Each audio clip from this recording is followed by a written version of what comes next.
if I'm not good at something, Yeah. I work at it. Yeah. Like there's nothing wrong with failure with me. Yeah. And I think that's why I've been blessed and I've been successful. Like I don't mind failure. Yeah. It's just how you get through it. The hardest part is figuring out what you want to master. Focus on your product. Can you tell somebody that they suck? You gotta just go for This is exactly what I want to do for a living. You can't even tell somebody that their breath is life.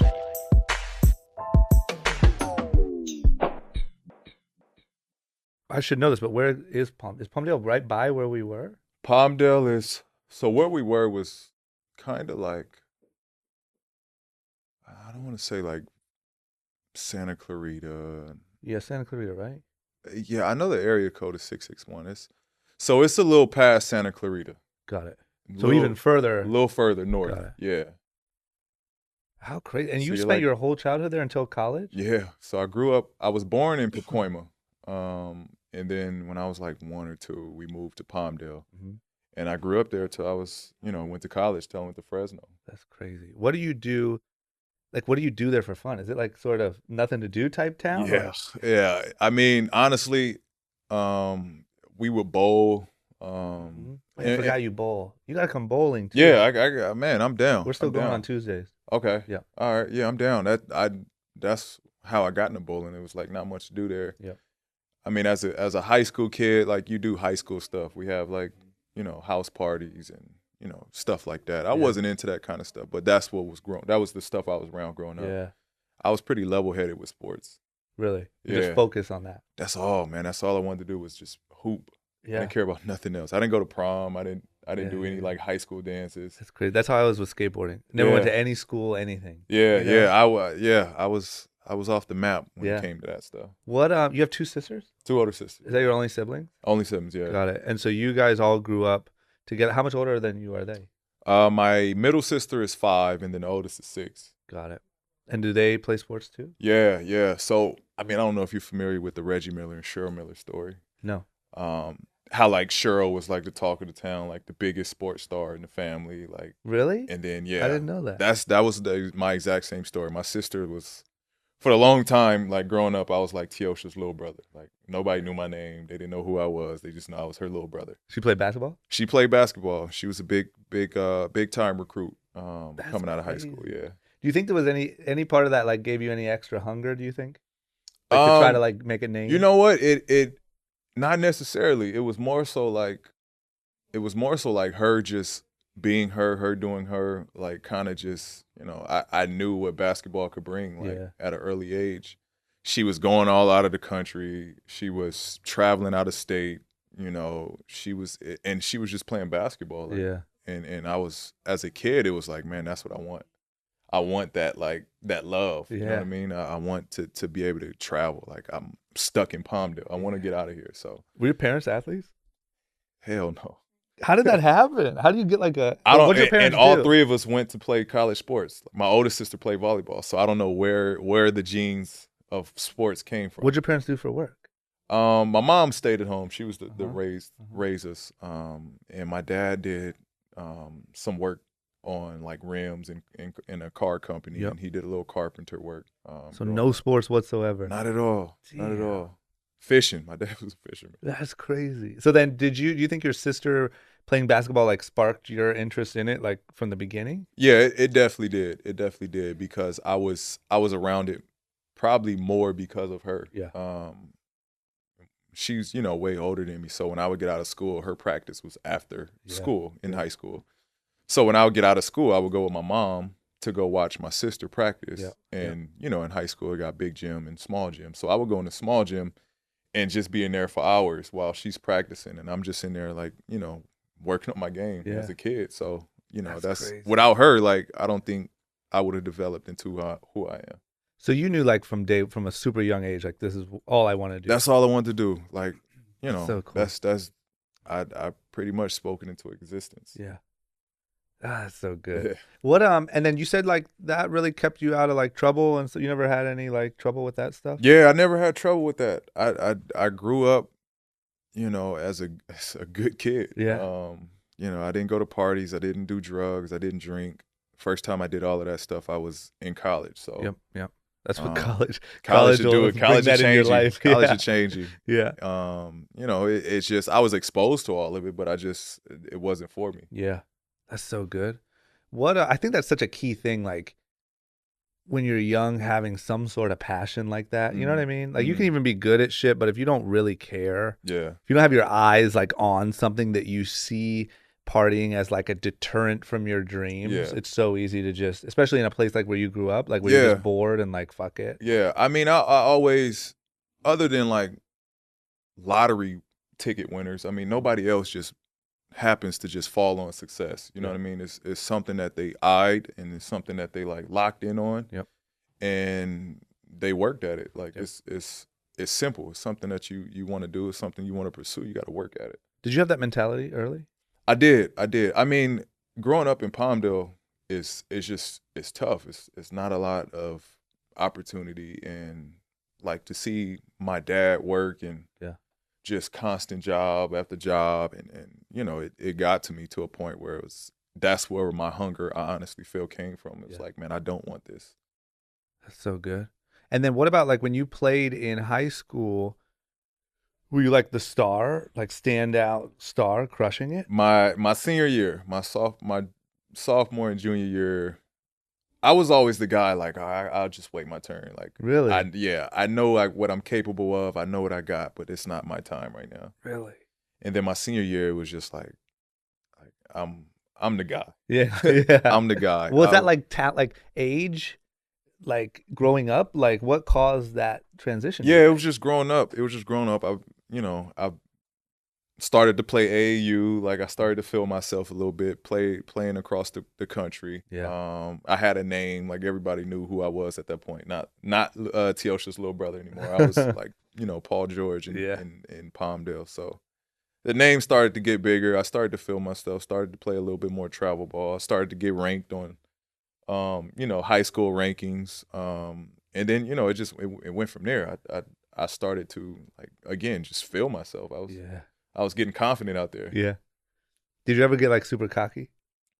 I'm not gonna lie. Sometimes. Yeah, I mean, I feel like everyone who succeeds has that initial moment where the success or whatever starts first clicking. Yeah. And you're like, "Fuck it, I'm the king." Yeah, you gotta. I mean, can I curse? Yeah. You gotta have some asshole in you. You know Yeah. what I mean? You gotta have some asshole about you. It's so true. What about like your mindset? Like, because I know you have such a focused, like, and you even said like you kind of spoke things into existence. I know you like think that way. Did that come from your parents, or you just like, where did that come from? Honestly, I was just driven. Like I don't even know where it came from. I was just driven. Yeah. I just feel like it's such a key thing. Yeah, Like working yeah. on minds. Do you do anything to like work on? Nah. I was just like I was just tough. Mentally, I was just tough. Yeah. Not much stuff could get to me. I wasn't an emotional kid. Like stuff didn't break me. Like I was just, and to this day, I'm just a mentally tough person. Like if I'm not good at something, I work at it. Yeah. Like there's nothing wrong with failure with me. Yeah. And I think that's why I've been blessed and I've been successful. Like I don't mind failure. Yeah. It's just how you get through it. Yeah, so key. And then you went to Fresno, right? From high school? From high school.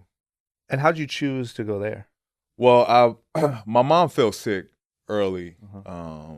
and that played the biggest decision on where I wanted to go. I had a lot of big offers, like East Coast, but it was, I wanted to be close to my parents. I wanted them to be able to make it to all my games. So I actually was supposed to go to Pepperdine. I signed my letter of intent to go to Pepperdine. The coach actually resigned my senior year. They gave me my letter of intent back, and Fresno was like the biggest recruiters at that time. And winding down, going into somewhere I needed to go, it was like, all right, these guys showed the most commitment. Yeah. These guys been at all my games. Like, I started to gain a relationship with them. Yep. Were you bummed out about the Pepperdine thing at the time? I was, because my sister that played basketball went to Pepperdine. Ah, yeah, got it. So I grew up on that campus. I knew the whole campus. I knew the coaching staff already. I knew everybody there. Everybody knew who I was. So it was like, and then That's it's a bummer. Pepperdine. It's a beautiful place. Yeah, and so close. It's so close. Yeah. Parents still could. They've been making that drive for the past 4 or 5 years. Yeah, that's easy. It just seemed perfect. How far is the flight to Fresno? A couple hours? It's only a 3-hour drive. Really? Yeah. From here? From here, 3-hour drive. So they were able to at least go there a lot. They made every game. Yeah. Every home game. That's so good. And my sophomore year, they actually moved down, maybe like a outskirts city of Fresno. Got just it. to be closer.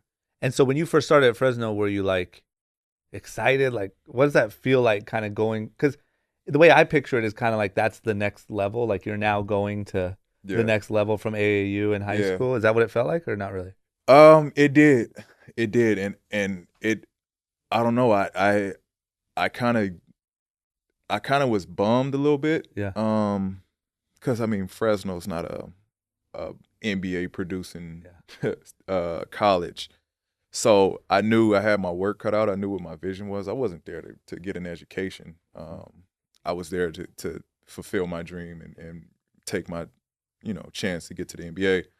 So I was a little bummed. I didn't know how hard it would have been. But I actually had hype coming into the team. Yep. And I had one play against Gonzaga. Was it Gonzaga? No, it wasn't Gonzaga. It was St. Mary's. I had a play against St. Mary's. It was a late night game, like 12 a.m. And I dunked on this dude so bad. It ended up being Sports Center top play. Really?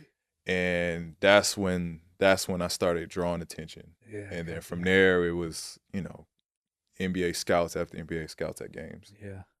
I'm so jealous of those moments in sports. You Yeah, know, yeah. you have to know, even when you're playing now, and you have a moment like that, as you're running back to the other side, you're like, that shit's going to be on Sports Center. Yeah. It was bad, man. It was bad. I just took off on this dude and just punched it on him. And it was an ESPN game. That's so so good. it made Sports Center and it was on Twitter, was going crazy. It was, I knew it was a statement. I didn't know it was going to draw attention for scouts. Yeah. I just thought it was, at that time, it was like a culture play. Everybody, yeah. something that it was going to have some buzz It to just it. must feel so good. In my life, we don't get those moments. You know what I mean? There's never a moment in my day-to-day where I'm like, fuck, they're going to be talking about that. So then even when you got involved in personal stuff or partying a little bit at Fresno or whatever, did it ever really derail you from your path, or was it just kind of like a minor distraction? No, I lived it up. I lived it. Yeah, I enjoyed college. I enjoyed everything. I didn't want to really, have no damn, I should have did this at college. Or I should have went out. Or I lived it up. I'm not gonna lie. I had my fun and enjoyed college as a college student. But it never got in the way. But it didn't get in the way. I still lived in the gym. I picked and choose. It was obviously times where I needed to get in the gym and I could miss a frat house here and there. Yeah. I picked and choose. But I would say I had a good college, fun time. Yep. And did you become a star at Fresno, walking around Fresno? You were Yeah. I mean, coming in, I don't know if people there did their research or but I had people that's oh yeah, Fresno wasn't good for a long time, and we actually went through some penalties because guys before me, it was a bad era of basketball and guys getting in trouble, and guy actually murdered someone, so the team was under probation. Jesus. So going there, I was kind of the savior. Yeah. So it was some buzz around me going there, and the school the community, the frat houses, they all was man, we're getting a good player. So I was cool with everybody instantly once I got there. Yeah, that just must be cool. I feel at that age to go to college and be a star at the college would be a dope setup. It was a dope feeling. You was know? a dope feeling. I was the man. I had the girls. Yeah. It was just a dope feeling. Great. Dream come true at that age. Yeah. And then did you stay there all 4 years? Nah, I stayed 2. 2, and then went to the draft. My sophomore year, yeah. Got it. And then what about draft night? How does that just feels to me, once again, non-athlete who will never have those type of moments. Draft night seems like another big moment. Here it comes. This is the transition of my dreams beginning. Right. Is that what it felt like? It did. It was a lot of emotions because, everybody's watched a draft and they've seen reactions from crowds. And so it was a lot of emotions. It was, am I going to get drafted in the lottery? I'm here. I was invited for the lottery picks. But, that's a lot of emotions. You don't get drafted in the lottery, and now everybody at their seat is gone, and you're just sitting there waiting. Yeah. So it was a lot. It was a lot going on, but it was I wouldn't have traded that experience for nothing. My parents, that was my first time. My dad flew to New York. That was the first time he got on a plane. So Ever? Wow. So I mean, it was just dope in so many ways. After getting drafted, we went out, we partied that morning. Like we went out and partied probably to like 4 or 5 in the morning. Then we had to catch a morning flight at 7 to go to Indiana to do a press conference. And, like, It's so crazy you go straight there. You go straight to the team, to the team. And I'm like red-eyed. My dad's like tipsy. Yeah. We're meeting Larry Bird. Like it's a story that we'll forever remember. Do a lot of people that were in the draft that night all go out together? Is that how it Yeah, goes? yeah. So I partied with John. I partied with a couple of the guys that were in the lottery. We all went out and we just had a good time. Yeah. Does it feel in that moment like I made it, like my life's about to change, like the dream came true tonight? Like, is there like this gravity of that moment? Like that? Yeah. I mean, because I just remember looking around and like at that time I had like a $90,000 watch on. And Yeah. I just kept looking at it like, Yeah, like this is real life. It's real life. Like, oh, this thing is icy. It's heavy. Like, Yeah. my life is going to change. Like, Yeah. my parents is not going to struggle anymore. So That's nuts. it's reality. Like, I'm here. Because what happens if you don't get picked? If you don't get picked, you're screwed. I mean, because you lose your eligibility for college. Got it. You can't go back to school and play basketball. You can go back, but it's coming out of your pocket at that point. You go to like training camps and shit? Yeah, you try to get in a training camp. You try to make a roster. Got it. You try to go to D-League route. You go overseas. Hopefully there's money there. Man, Like that's so much riding on that one It's night. a risk. It's a risk. That's why it's good now that because before, once you put your name in, you're done. Yep. You can't, now you can get in there. You can put your name in the draft. You can go through workouts. I believe they changed it to where you don't have to hire an agent. Yep. And then you can go back to school if you don't like what the league is saying or the scouts are saying about you. So they changed that rule. That seems like such a dumb. Like, why's it got to be all or nothing? Yeah. That's what I'm Shit. saying. So I'm happy that they're giving kids opportunities to, if it's for you, then you go. If it's not, then you got a chance to go back to school. And then so when you went to Indiana, does it work like you go to Indiana, you just do press and like check in, then did you come back out here? Yeah. So after I got drafted, I did the press conference, which that's like, you do the press conference, you meet everybody in the front office. Yeah. They give you like a quick, rundown on the city or whatever. And then you take off and then you leave for maybe a week or two. And then we have like summer league. We got to go back and report for summer league. And now you guys, so am I correct in thinking that like, so the young guys go back, report for summer league, like they're there right now? The young guys. So like first maybe 2-3 year, first year 1, year 2, year 3 guys. Yep. They report a little earlier. And then you guys are like at UCLA just having like all-star games. Yeah, we're training. We're doing our training, but we don't have to be there to train. Yeah. Do you guys just like hit each other up like, yo, this is what we're gonna do?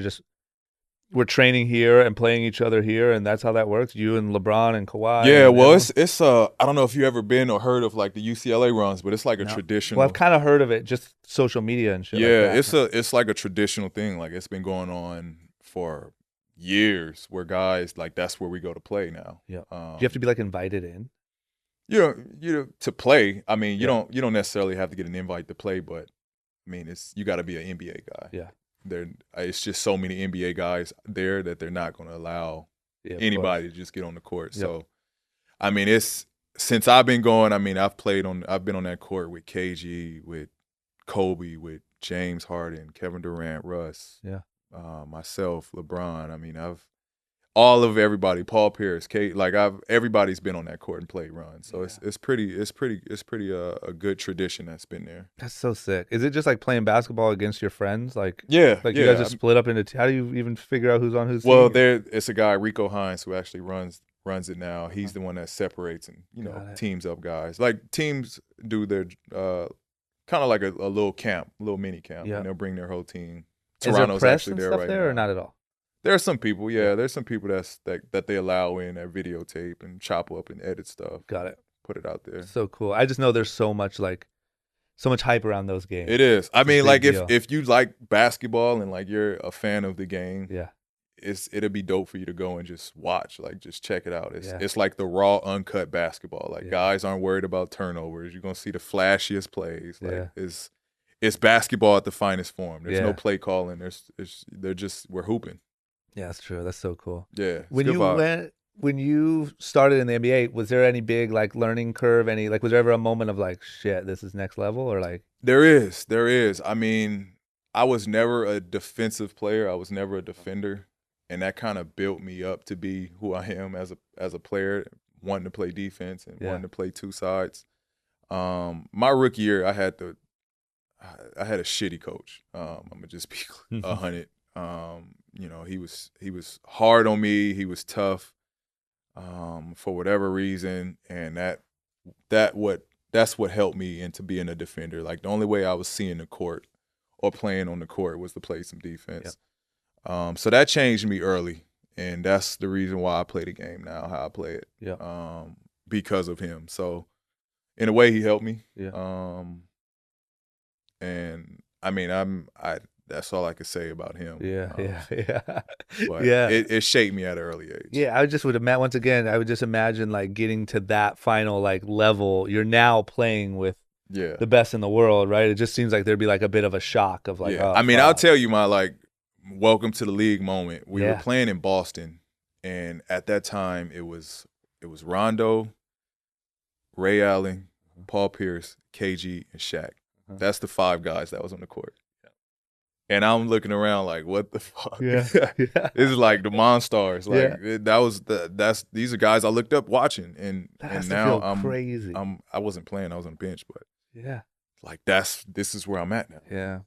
So that was a sick moment for me. That's what I always wondered too, like a moment of like all of a sudden you're next to Kobe on the court, like something, you know what I mean? Where you're just Yeah. like, Jesus Christ, Yeah. like what, like I'm playing Yeah, against I mean, like I got heroes. Kobe stories. I got just cool stories. Like just like now, that's my competitors. I remember playing against T-Mac, and he's a guy I looked up to, and like I know who I was as a player. Like I'm a defensive guy. I wanted, like as a young guy, I was a defensive guy. I wanted to come in and get steals. I wanted to lock up. Yeah. And I'm looking at T-Mac, and I'm like, I don't want to steal the ball from you. Like I look up to you. I don't want to, like, I just had a respect that I didn't want to, like, get all over him. Yeah. And get that. Yeah, it's just, and then even playing Kobe, like Kobe was the same way until I'm like guarding him, and he like spins. He gives me this elbow on my ribs. And I'm like, fuck that. Yeah. It's on. That's all it takes. It's on. Yeah. I'm going after you. But it was, it's just cool stories. Like, those guys just being, role models and guys I looked up to, and even being done, like now they share and they give back, and Yeah. it's a cool like fraternity in the NBA. Was there ever any other moments of like where you're just like, what the fuck? Like I'm actually doing this? Anything with even the crowds or like the, you know what I mean? Was there any other moment? I think I grew up, honestly, when I really grew up was like the series against the Heat. That's when like I grew up, because there was, I had to play against the best player, LeBron, and we were underdogs, and it was like, it was my moment. Yep. It was my moment. I was the best player on that team, the young player, and that would have determined who I was, what my career was going to be. So that was like the growing up. Did that change the conversation a little bit after that? Like about you, like, you know what I mean? Like I feel like you'd have to come in, you're the new guy. It's like, well, let's see what he can even do. Yeah. And then all of a sudden, because I remember when you came here like years ago, Yeah. you were still pretty new in the league, Yeah, right? yeah, I was. And then it just felt like, even from my perspective, it just started bubbling up. And then all of a sudden, you're like the Yeah. dude. You know Well, what I mean? everything, since I've been in the league, like everything kind of like, every chapter was like laid out perfectly. Mhm.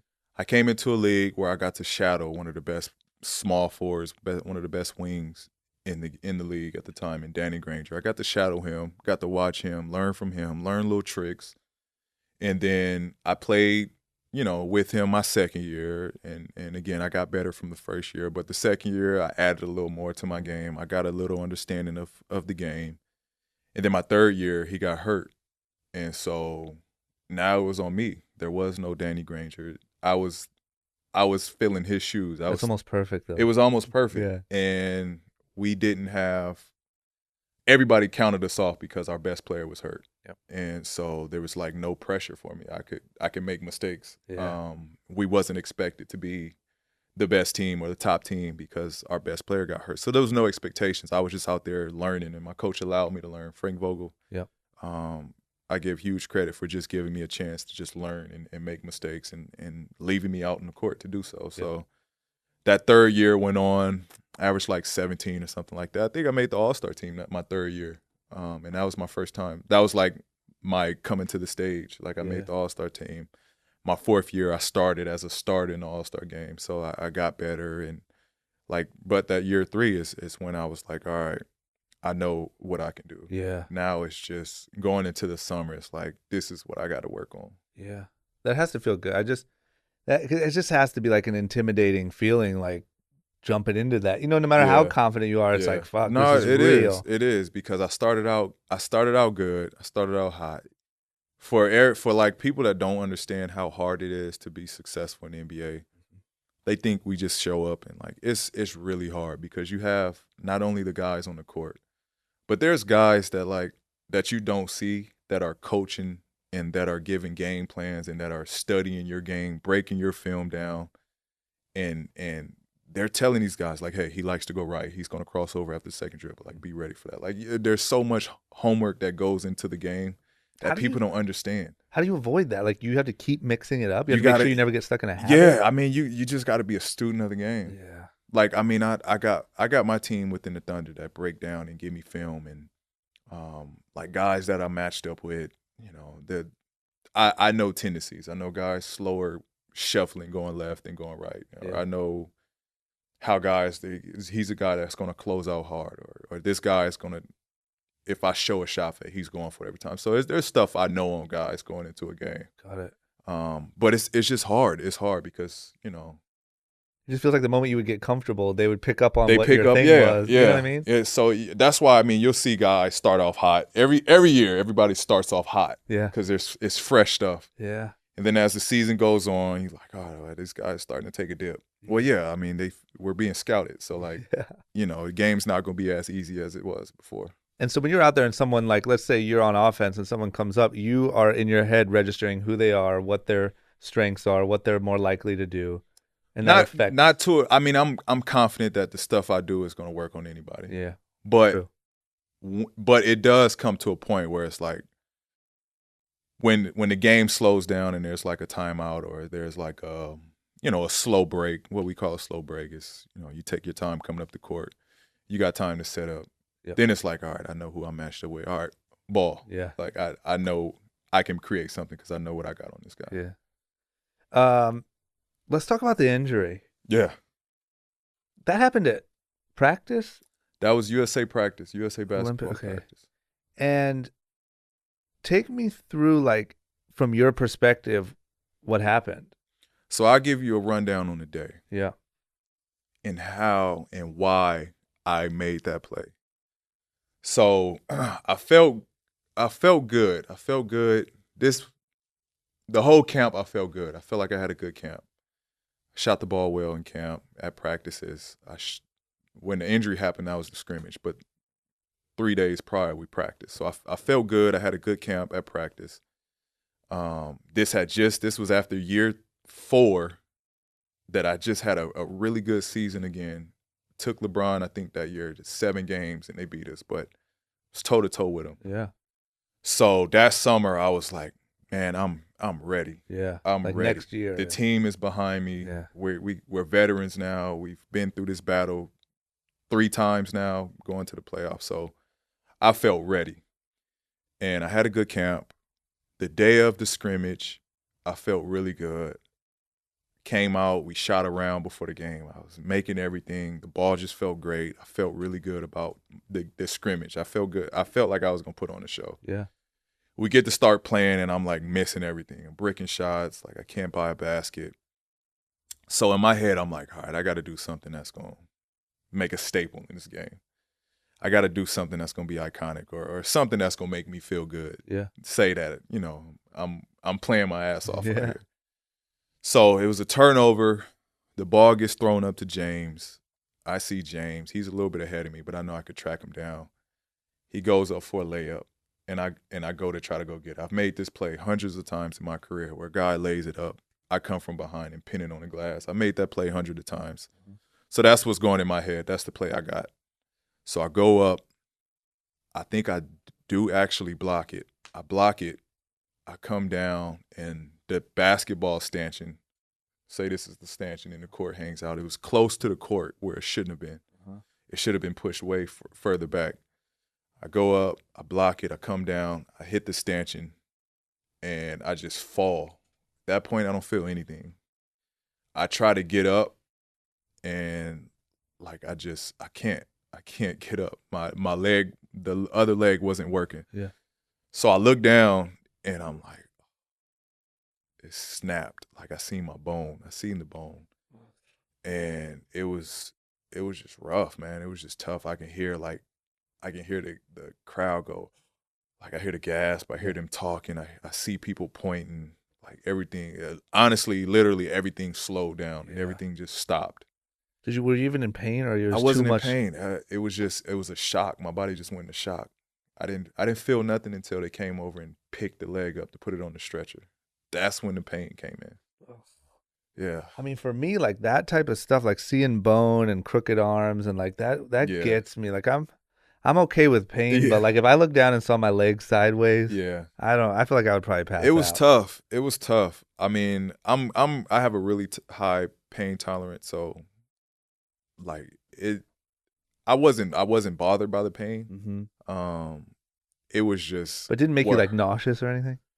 Nah, it just freaked me out a little bit because I remember laying still like this. Yeah. And usually like you're like this, your legs are pointing up, but this leg was like I was still like this, but this leg was like, you know. So that's only thing I could think about was, fuck, I don't know if I'm a recover. Like, I was ready to take the league over. I felt like I was on the rise. I was ready to make that big jump. And I'm hurt. I'm injured. This is not like an injury. This is like this is serious. Yeah. How long does it take for those thoughts to like start? I mean, did you think that immediately? Like on the stretcher? Yeah, on the way out? immediately. But, you got to think of the worst. And then, there's going to be some self-doubt. And then there's going to be some uplifting where it's like, all right, it happened. It's not the end of the world. Yeah. You gotta find a way. You remember what the first thing you were told? Like, what was the diagnosis? Like, look, you're gonna have surgery. You're out for the whole next year. Is that what they told you? Yeah. So they told me, I'll be out. I'm done. They told me it was a clean break, so there was no ligaments. There was no, no torn, tendons or nothing like that. It was a clean break. So that was like the positive. That was the best for that accident. That was like the best possible outcome that I could have asked for. So they told me, it was a clean break. I would recover 100%. And, once I heard that, it was just like, all right, that's comforting. I know now it's just up to me. So they felt confident you could get back to 100%. Before they touched it, they felt confident looking at it and seeing that it was a clean break. That's good. How long did it take for your mentality to shift? Was it pretty quick? Like from like, what the fuck to like, I got this? Like, was that a quick? Not really. Yeah. Not really. Not for like probably the first 2 weeks. Yeah. Because it's hard to think positive when there's pain. Like I had to take Vicodin and pain medication to like deal with it. But it was hard to see the big picture at that point. Yeah. And then it was going right into summer league or training camp. So it was like torture. I had to watch guys train and get ready for the season, and I'm sidelined with a boot on. So it was torturous. Who was like the main who's the main person like behind you, or people? Was it the team? Like how who was behind you that was everybody? Good? Yeah, everybody. People I haven't even spoke to, or people that I never met were reaching out. And that was what pulled me through, honestly. At that point, that first 2 weeks, that's what pulled me through. Yeah. Like just hearing people, have or share stories that, that I've done, or, that matchup against the Heat, or I mean, just everybody just being positive. That's what helped me get through it. Yep. That's what kind of helped me change my mind. And then, like, after that, that's when I started. I started probably rehab 3 weeks in. And that's what kind of felt good, that I was actually being able to move and do some stuff. Yeah. It was nothing basketball-wise, but I was able to, like, lift, and, like, that kind of took my mind off stuff. Yeah. And what's that process? You just slowly, I mean, just like anything else, I guess, but you just slowly try to build the muscle ups, be able to put some weight on it, be Yeah. able to shoot a basketball again. Like, is that just grinding it out? It was just grind. It was starting all over. It was Yeah. honestly just starting all over, building everything back up again, learning how to, how to walk, learning how to run, learning how to cut, how to jump, learning how to, just the small stuff I had to learn how to do, learn how to, like, use my toes.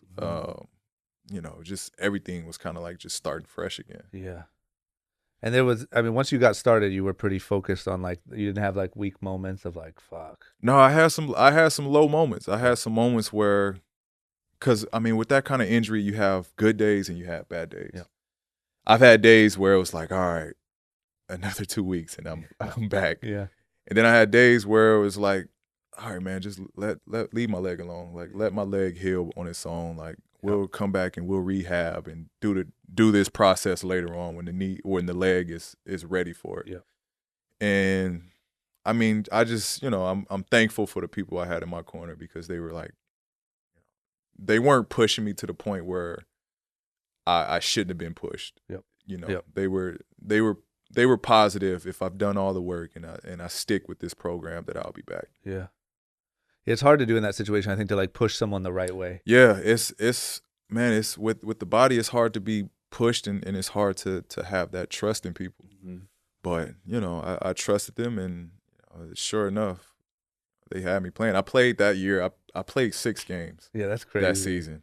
Did you feel super like sketch? One of my worries when I watched that, when I saw that happen, was I was just like, that plays a mental game on you. And then when you start back, you're like, now you're a little scared, or maybe like running at the rim or whatever. Yeah. Did you deal with any of that? Hell yeah. Yeah. I played 6 games, and that was in April. I played April 1st, April Fool's.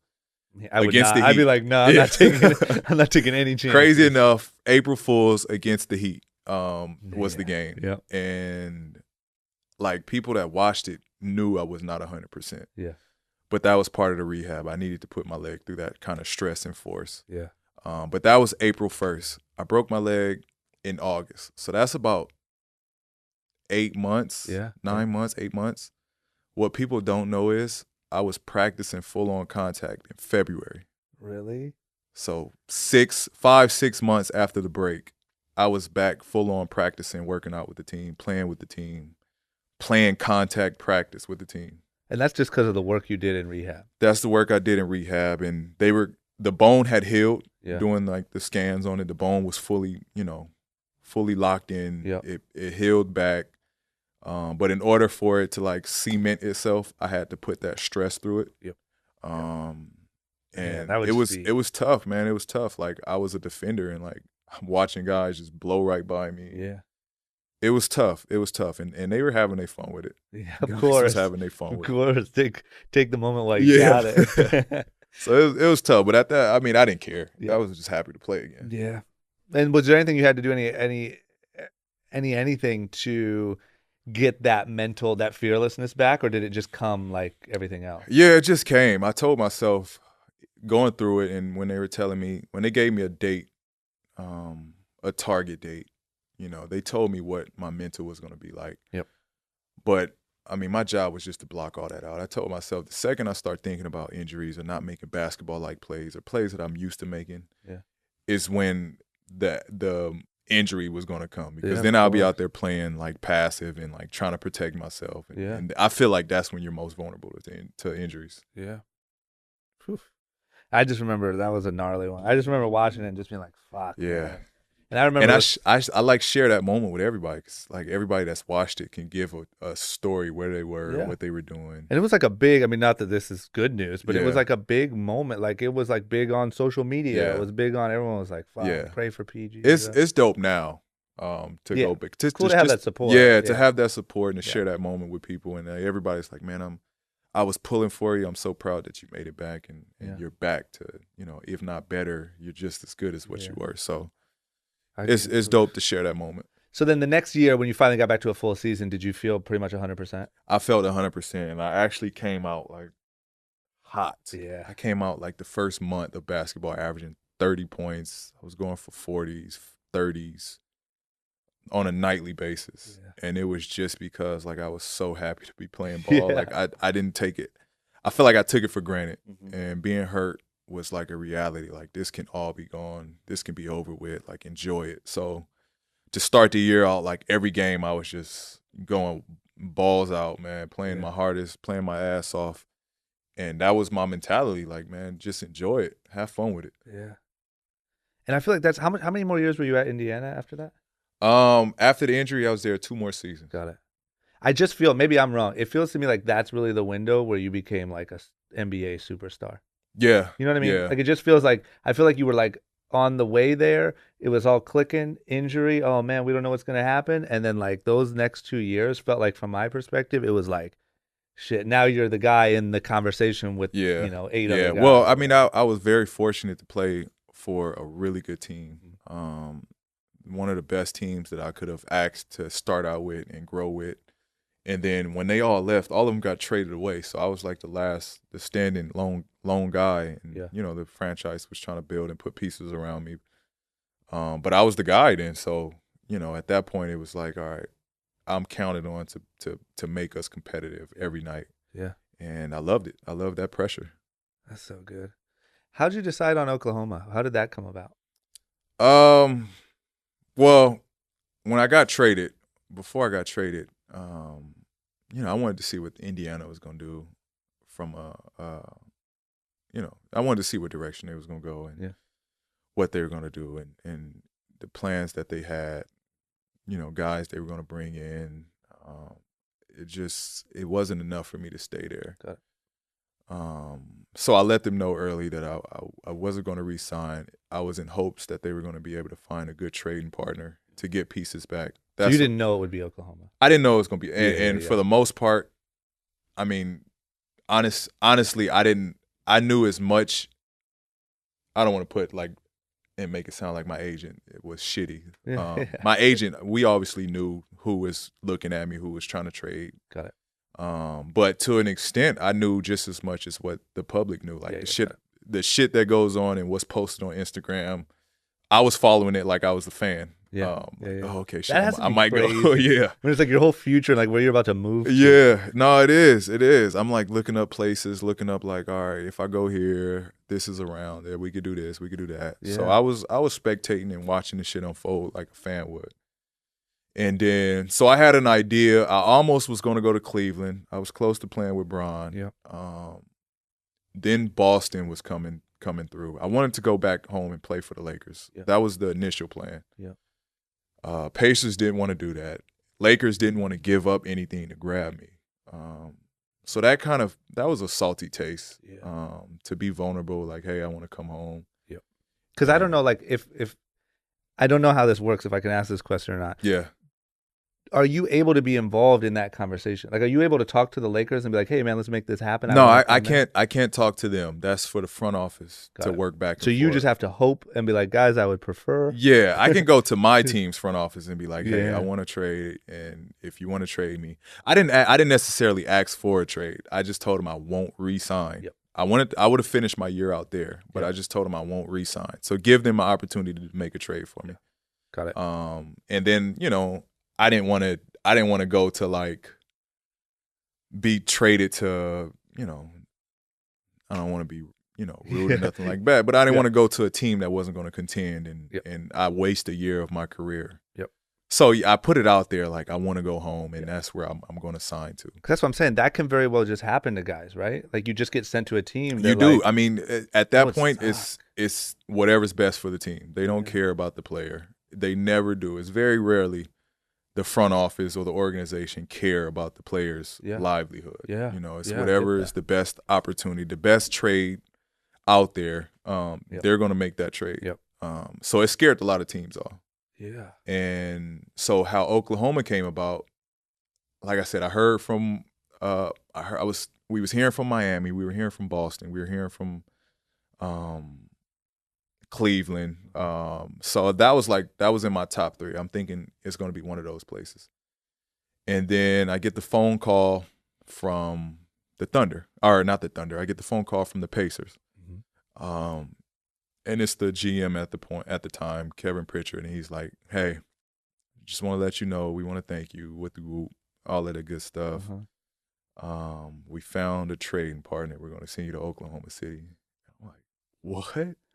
I didn't hear nothing about Oklahoma. Like, where did they come from? Part of the conversation. And they had a good package to give him. They gave him Victor Oladipo and Sabonis. So that's 2 good young talents. I was more than happy about what they got in return. Yeah. And then it was like, all right, I'm in Oklahoma. I'm with Russ. One of the guys just won the MVP. Yeah. Like I was stoked about it. I was happy about it. Then we went on and grabbed Carmelo, and just my year there, I just felt comfortable. I felt like I've been around those guys forever. Yep. That was just the feel. It didn't feel like this was like a new relationship. Yep. It felt like these are guys that I want to compete with. Yeah. And coming down to free agency, like I didn't want to waste any time. Like I wanted to give it another shot. I gave him 1 year. We beat and played well against the best teams. Yeah. I wanted to give it a real shot. So that's how you made that decision. That's how. This was good. I didn't get enough time. And I mean, LA was pissed at me. I didn't give Magic which I understand. Yeah. I understand. But at that point, I mean, I knew I wanted to give it another shot. I didn't want to prolong it and waste people's time. So you didn't even really explore like the Laker option. I didn't. We did I did like a little, mini docu series type thing leading up to free agency, and actually like midnight at free agency I chose where I was going. Oh yeah. Because you had that like Nas party right away, right? Yeah. Sick Nas Oklahoma party. Yeah. It was dope. It was out the chain. So there was no question. It was no question. I wanted to get it done with and over with. Yeah, I was just hoping selfishly that you'd be here. I wanted to, man. Honestly, I wanted to. Yeah. I wanted to come back home. Yeah. But you got plenty of time. I'm 28. I still got a lot of time. Another contract. There you go. So I guess that leads to like the big sort of ender question is, obviously the goal is obvious, right? Continue to dominate, whatever. Do you have any big like check boxes that you really want to accomplish? You have a lot of time left. Is it anything like that, or is it just kind of? I mean, it now in my career is just win. Yep. Like I'm not a stats guy. I know what I can do. I know what I'm capable of. I'm not looking to like, all right, this year I got to be in top 3 or lead the league in scoring. Like I'm not looking at those type of numbers. It's like I want to win. I want to win. I want to be a champion. I want to work for it. Like I don't want to go to a team loaded. I want to work for a champion. And honestly, that's the only thing that I feel I can accomplish now. Yeah, I've been an All-Star. I'm a USA champion. The list goes on. Yeah. Now is to be a champion. Yep. That's like it. That's the only thing that matters now. So good. You still love it every single bit as much as you ever did? I do. It seems like you're in like a real, I don't know. It seems to me like this would be like almost a high point. Yeah. You know what I mean? Yeah. Because I mean, I feel like it's a cycle that goes in it with not even basketball, but just pro sports. It's a cycle. Mm-hmm. You start out, you're young. When you're young, you don't necessarily play for the best team. So it's like a learning curve. You figure the game out, you learn how to play. Then you reach a point where it's like, all right, I know who I am as a player. I know what I'm capable of. I know what I have. And then now it's like where I'm at, it's like, all right, now how do I not only give back to the young guys to help them so we can all achieve the main goal, but now it's like, how do I get better? How do I learn and still be a student? Yeah. And that's what like the fun part now is. Like I know I can go out and do this, but like, all right, now let's work on like other stuff. Let's work on the doing this on a daily basis. Yep. How's your sister feel about being Paul George's sister now? Yeah. She loves it. She loves it, man. It just switched. Yeah, she loves it. After all these years, finally, That's Paul George's sister. Yeah. No, she loves it. I have super, super supportive sisters. Yeah, that has to be great now for like having athlete sisters and like the family they're supporting. Like that has to be a great feeling. Yeah, no, it's dope. It's dope. I have the best supporting staff around me. I mean, they're still, come out to Oklahoma. They still make opening night. Like they're just as involved in, part of my career as anybody. So. Yeah. All right, here's the big ender. Yeah. If you could time travel back in time to young Paul George, Mm-hmm. I think like middle school era, maybe you're hungry with basketball, but not necessarily so sure that it's going to work out. Mm-hmm. Is there anything that you would tell yourself now now that you know, being through all this, to make life a little easier, take the edge off, anything like that with your perspective now? I think as a kid, honestly, I would pat the young self on the back, like, man, you honestly survived and you stayed grounded, and here I am. Look what you've sacrificed. Yeah. But if I could give any advice from what I've learned now, is I think just being open. I'm a very conservative guy, and to a fault sometimes. Like, sometimes I don't allow myself to have fun. Mm-hmm.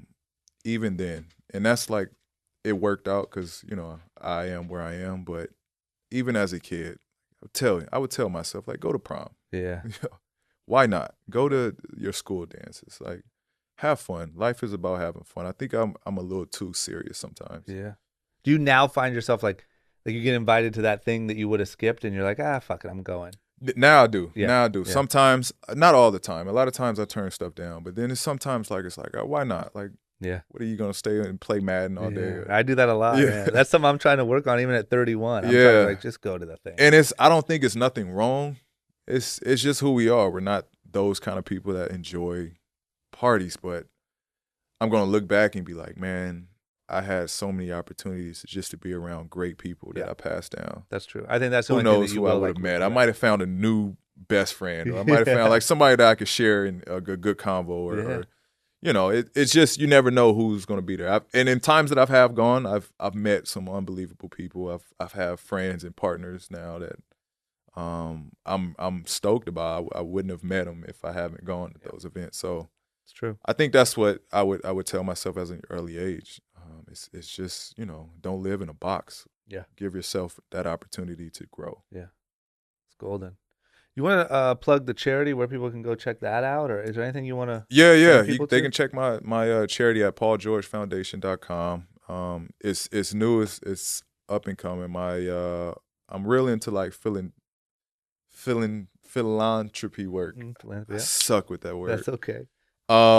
But I'm into that. I want people to kind of get into my world of being outdoors. I grew up outdoors kid. I joke with people that I'm a Southern kid at heart. Yeah, that's what it felt like. I am. That fishing thing is. Yeah, Like, I mean, my from? dad is from like Houston, outskirts of Houston, city called Crosby. My mom's from Lake Charles in Louisiana. Got So it. So you are. I'm a Southern kid. Yeah. I'm a Southern kid at heart. So that's what I want to give back. I do foundation. I do charity work in Oklahoma where I take and bring 100 kids out to lakes, and I teach them how to fish. And just strip them down, let them learn the bases and everything behind fishing. Yeah. Renovating courts back in my city in Palmdale. Like, I'm just trying to do a lot for the youth. Yeah. To where I wasn't fortunate to have that as a kid. So just giving back, man. Just giving back and being a part of the community. That event was incredible. I hope I'm invited next year. Absolutely. Next year I'm gonna win. I caught one fish. It didn't even count. Did you? It didn't even make it. I think past I think we're gonna change the lake. We might change the lake somewhere. or just make it like 10 inches. drop Like, the let me catch size. a bunch of little fish. Because man, I had one. You No, got- we had a bunch. We had a bunch that were probably like 12 or 13 inches. but Yeah. I could not hit that 15 Yeah, inch that lake is tough. They're in there. You see them. There's big fish in there. It's just they're so finicky. It's so clear. You can see the You can packs see, of them, but, like, they and see what you, sucks they're too, like, nah. that sucks with fishing when like, because they get real like they're very observant. Fish is very observant, so Yeah. they can, if they can see you, they know something's up. But what's tough on that lake is just so much. They put and supply so much food for the fish in there. Yep. Got You it. probably saw like riding around, fish just blowing up on fish. All over the place. You saw it all. So the fish, they're not thirsty to eat. Yeah. So they might see your I needed jig and that. like just let it go by. Yep. So Next year I'm going to correct. I'll do a little training. I'll give you a tip. Yeah. Just fish a little slower. Like reel it in slower? Fish, yeah. Give it some time. Because again, there's so much food in there and they're not worried about that line. My pro was going at super speed. That's I'm the like, trick. "All right, I got That's this." a trick that I learned. I didn't know that until the shit was over with. He screwed me. So going into year 3, that's Year 3. slow and yeah, steady yeah. is the key. I'm going to find a way to cheat if that's possible. Yeah. All right, man. Thank you for doing this. It was great. Absolutely, I really bro. appreciate it. Absolutely. Yes, sir. It's good. Guys, if you like that and you want to see more like it, as well as vlogs, other web series, and all the random stuff that I'm doing here on YouTube, don't forget to click that subscribe button. You won't regret it. I promise.